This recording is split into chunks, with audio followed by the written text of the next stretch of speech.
왜 주지 않으실까? 출애굽기 20장 17절. 내 이웃의 집을 탐내지 말라. 내 이웃의 아내나 그의 남종이나 그의 여종이나 그의 소나 그의 나귀나 무릇 내 이웃의 소유를 탐내지 말라. 모든 죄는 보이지 않는 곳에서부터 시작됩니다. 제10계명 내 이웃의 집을 탐내지 말라의 차별성은 행위가 아닌 마음을 다룬다는 점에 있습니다. 탐내다라는 말에는 대상에 대한 기쁨과 사랑이 함축되어 있습니다. 이는 소유하고 싶은 감정으로 연결됩니다. 문제는 탐심이 타인의 것에 대해 느끼는 감정이라는 점과 매우 악한 행동으로 연결된다는 데 있습니다. 탐심은 우리 삶을 지옥으로 만듭니다. 지옥을 무적행으로도 표현하는데 바닥이 없다는 뜻입니다. 탐심은 아무리 채워도 끝이 없습니다.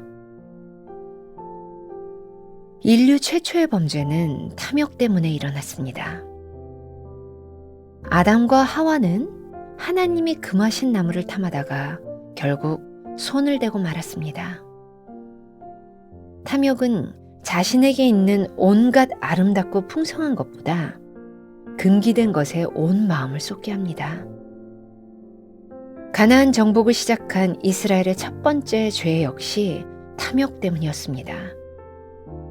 하나님은 모든 전리품을 여호와께 온전히 바치라고 명령하셨지만 아간은 하나님의 것을 도둑질했습니다.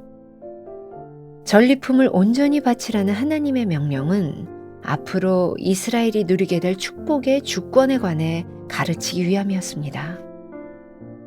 복은 단순히 소유하는 데 있지 않고 누구에게서 어떻게 받았는지를 알 때 비로소 복이 되는 것입니다. 탐심은 결국 믿음과 관계됩니다. 나를 향한 하나님의 전적인 선하심을 믿는 것이 믿음입니다. 영접하는 자, 곧 그 이름을 믿는 자들에게는 하나님의 자녀가 되는 권세를 주셨으니 주님을 내 삶의 주인으로 고백하는 순간 우리는 자녀의 권세를 얻습니다. 즉, 모든 유산을 상속받을 자격을 얻는 것입니다. 우리는 놀라운 권세와 축복을 아직 다 맛보지 못했지만 축복받은 자의 여유와 자족으로 살아갑니다. 소유를 허락하시는 하나님의 주권과 그분의 선하심을 신뢰하지 않으면 비교하게 되고 불평, 불만을 터뜨리게 됩니다.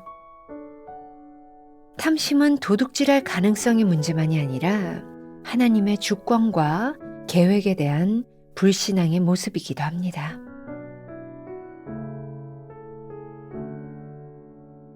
나는 내 모든 소유의 권리가 주께 있음을 인정합니까?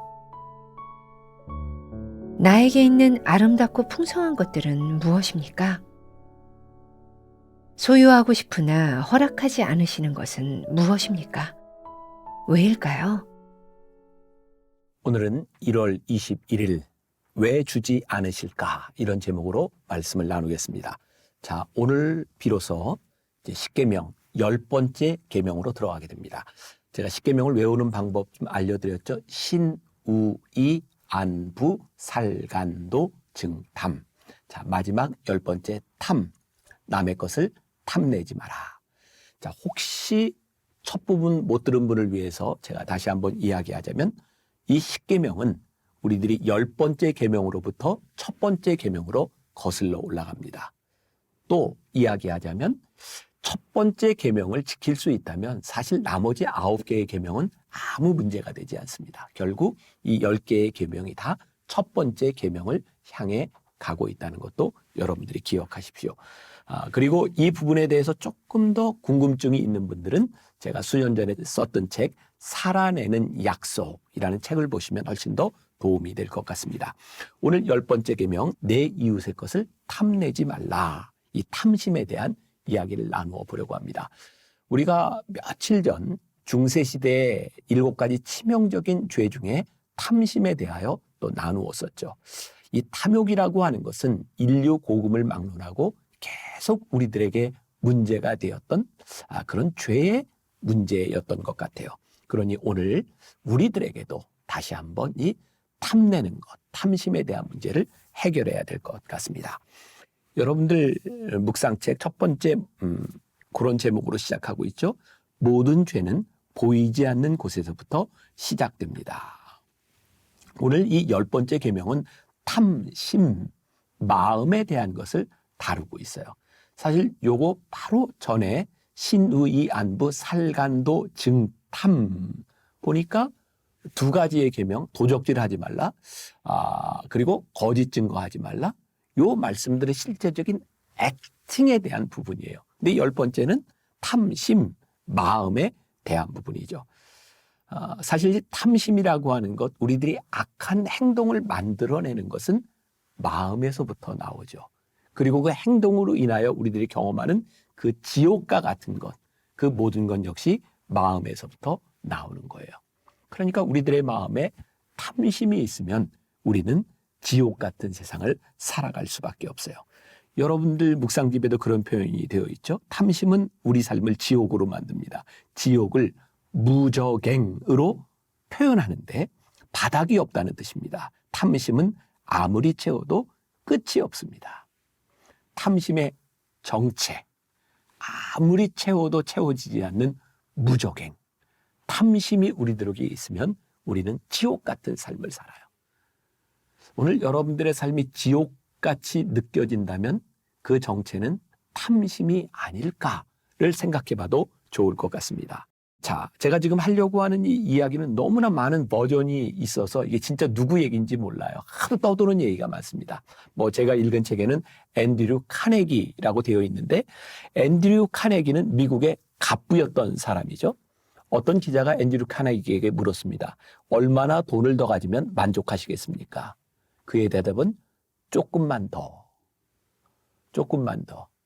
그 큰 부자가 조금만 더라고 이야기를 하고 있어요. 혹시 여러분들이 그런 미니 시리즈 드라마를 보셨는지 모르겠는데 제가 그 재벌집 막내 아들이라는 그 드라마를 굉장히 재밌게 봤어요. 또 우리 교인 중에 한 분이 저에게 추천을 했어요. 목사님 그거 꼭 보셔야 됩니다. 너무 재밌습니다. 저는 어떤 게 넷플릭스라고 하는 그 OTT를 통해서 보게 되었는데 1위 이렇게 되어 있더라고요. 저는 아무튼 1위가 되는 것은 무조건 보려고 노력을 하는데 아무튼 노력을 해요. 쉽지는 않지만. 근데 이 재벌집 막내 아들의 이야기가 재벌가에서 일어나는 일들이고 그 형제 자매들이 얼마나 서로를 그 돈을 얻기 위해서 암투를 벌이고 서로를 미워하고 정말 저렇게 사는 사람이 있을까라고 할 정도의 참 좋지 않은 모습들이 있어요. 근데 제가 그 드라마를 보면서 그런 생각을 해서 아니 저렇게 싸우지 않아도 먹고 사는데 아무 문제가 없을 텐데 아니 먹고 사는데 문제가 없는 것이 아니라 얼마든지 저것만 있어도 잘 먹고 잘 살 텐데 저 사람들은 왜 저렇게 싸울까? 오늘 말씀이 생각이 나요. 탐심에서부터 자유롭지 않은 사람들에게 그 물질의 유무에 대한 문제는 아무 의미가 없는 것이구나. 결국 우리들 속에 탐심을 제거해내느냐 제거해내지 못하느냐. 이 10계명에 탐내지 말라라고 하는 것은 결국 우리들의 마음속에 있는 근원에 대한 문제들을 다루고 있는 거죠. 그러고 보니 인류 최초의 범죄 역시 탐욕에서부터 시작됐던 것을 우리들이 알아요. 참 신기하죠. 하나님께서 에덴 동산을 만드시고 아담과 하와에게 모든 것들을 주셨어요. 이것만 먹지 마라. 참 신기합니다. 내가 마음대로 먹을 수 있는 모든 것이 눈에 들어오지 않고 이것만 먹지 말라는 것이 나에게 탐욕으로 들어와요.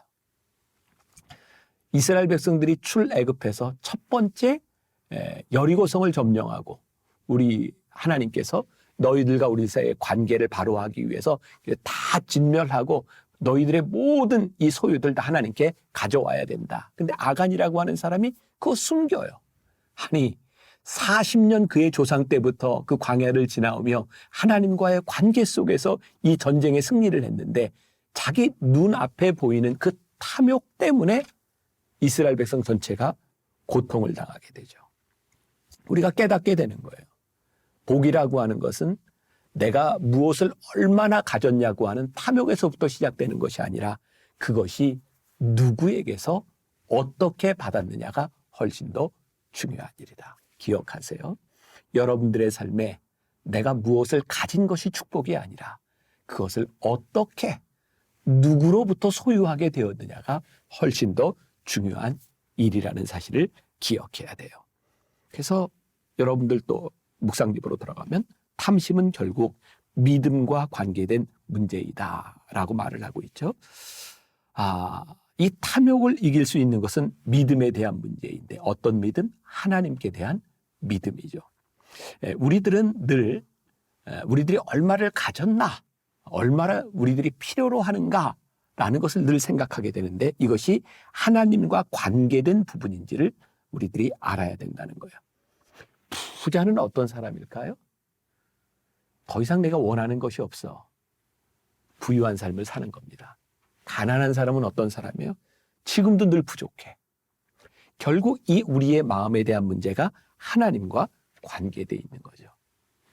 제가 2018년 그 다시 세우는 언약 시리즈에서 설교했던 내용 중에 한 부분인데 제가 좀 읽어드리는 게 도움이 될 것 같아요. 젊은 목회자들을 위한 수련회를 인도할 때입니다. 앞에서 강의하시는 목사님이 상담을 전공한 분인데 저에 대해서 이런 소개를 했습니다. 만나교회 김병삼 목사님을 보세요. 저렇게 교회가 크고 부흥했지만 공황장애를 앓고 있어요. 교회가 크다고 행복한 게 아닙니다. 그때 제가 중간에 정말 무례하게 손을 들고 이렇게 이야기를 했습니다. 목사님, 그 말은 조금 고쳐야 할 것 같습니다. 제가 공황장애라고 하는 병을 가지고 있는 것은 사실이지만 행복하지 않다는 말은 틀렸습니다. 제가 공황장애로 힘든 시간을 지내가고 있지만 제 속에 있는 행복함과 부요함을 그것이 빼앗아가는 것은 아닙니다. 아마도 그 목사님은 젊은 목회자들에게 교회의 크기에 관계없이 행복해야 된다고 말하고 싶었던 것 같습니다. 마찬가지로 교회가 커서 일이 많고 바빠서 그렇게 살다 병이 찾아와서 불행한 것은 아닙니다. 우리를 불행하게 만드는 것은 우리의 현재를 이끌어 가시는 하나님을 고백하지 못하기 때문입니다. 그래서 다른 것들을 자꾸 부러워하는 것이죠. 결국 많고 적음에 대한 문제가 아니라 지금 우리들의 삶의 한가운데 하나님과 어떤 관계 속에 있는가. 이 탐심은 믿음의 문제, 하나님과의 관계에 대한 문제라고 하는 것을 꼭 기억하면서 오늘 여러분들 마음속에 있는 탐욕의 정체를 올바로 볼 수 있고 믿음으로 세워지는 하루가 될 수 있기를 주님의 이름으로 간절히 축원합니다. 기도하겠습니다.